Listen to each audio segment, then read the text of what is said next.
The courtyard walls look pretty good, but it's always a best practice to review your work and examine it closely. You may reveal some errors.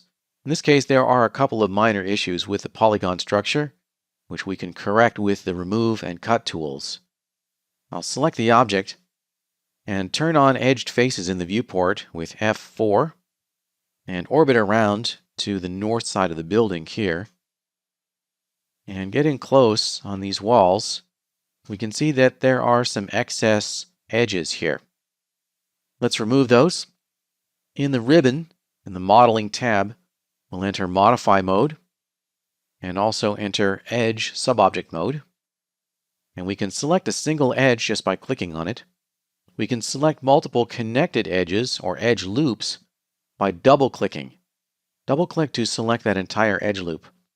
An edge loop stops whenever it sees a pole, which is an intersection of 5 or more edges.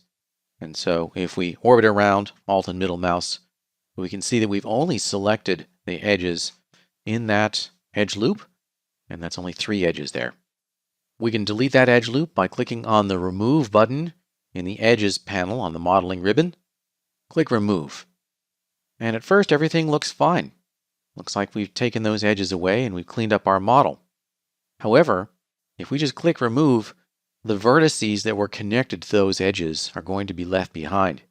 Let's go into Vertex Subobject mode, and we can see we've got an extra vertex here and a couple more over here as well. We don't want to leave those points behind. To fully clean up the model, we want to remove the edges and their associated vertices. I'll go back to Edge Selection mode and undo that Remove command. Now those edges have been restored and our selection has been restored. To remove edges and their associated vertices, hold down the Control key and click the Remove button. All right, we can check our work. Go over to Vertex Subobject once again, and now those excess vertices have been removed. There's an even easier way to remove edges and vertices, and that's with a keyboard shortcut. I'll go back to Edge Selection mode, double-click to select an edge loop, and use the keyboard shortcut Ctrl Backspace. And that is the same as Control-click on the Remove button. And check our work once again in Vertex Subobject mode. Okay, back to Edge Subobject. I want to look around on the model and make sure that I've deleted all the excess edges. Alt and middle mouse to tumble around. We got some down here on the bottom, so you can select those, double-click them, and press Ctrl Backspace. And just make sure you've removed all of those. When you think you've deleted all those edges, you will want to check to make sure that you didn't leave any vertices behind by going into Vertex Subobject mode. As I was working on this, I noticed a small issue that we can resolve with the Cut tool. I've got a vertex over here. I'll zoom in on that with the Z key and back out with Control Alt and middle mouse. I'm just missing an edge right here for some reason. So we can easily add that with the Cut tool.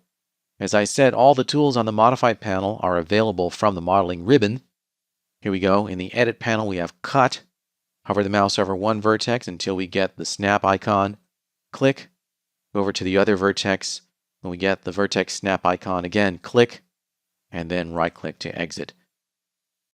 All right, that's how to use the Remove and Cut tools on the Modeling ribbon.